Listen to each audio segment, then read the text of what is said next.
nga këta ushtarët zhej që sot është i verbuar dhe jeton në një nga fshatrat e Delvinës, më duke në Delvinën Sarand, kur ka dhënë dëshminë në SPAK, në Prokurinë e Krimeve të Rënda, ka deklaruar që e folura greqisht, kur ata janë vrarë dhe janë kapur në pabes, ka qenë zëri i Fredi Belerit.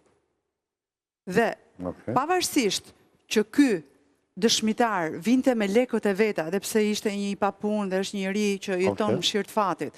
Është një nga dëshmitarët e një nga masakrave të para që ka ndodhur në Shqipëri.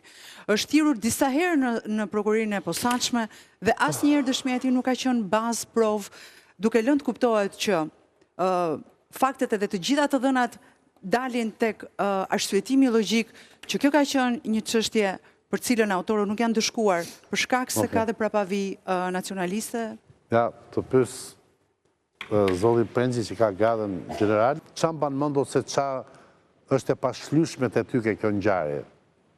Unë nuk arrit dot t'i kthej një përgjigje vetës time, si ishush oficer i lartë i policisë shtetit, pjesë e strukturave speciale të policisë shtetit, madje edhe drejtues për 2 herë i strukturave speciale të policisë, gjithse për 5 vite.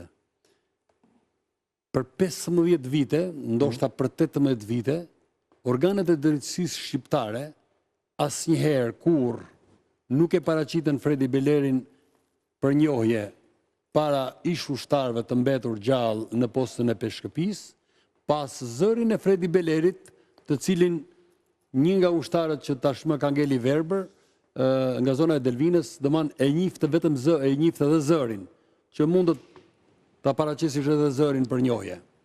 Pra, fakti që Fredi Beleri, ndërkohë që ishte i akuzuar publikisht, madje edhe nga zyrtarët më të lartë shtetit, në momentet që hodhën dekretin, firmosën dekretin për t'i shpallur dëshmor të dheut 2 ushtarak të ranë në kryet detyrës dhe 3 plagosurit, në mënyrë kategorike, Fredi Beleri gjithmonë ka qëndruar jashtë duke u shmangur drejtësisë shqiptare dhe pa u përballur me organet e hetimit dhe drejtësisë. Tani ai është eurodeputet i rëndësishëm. Pikërisht.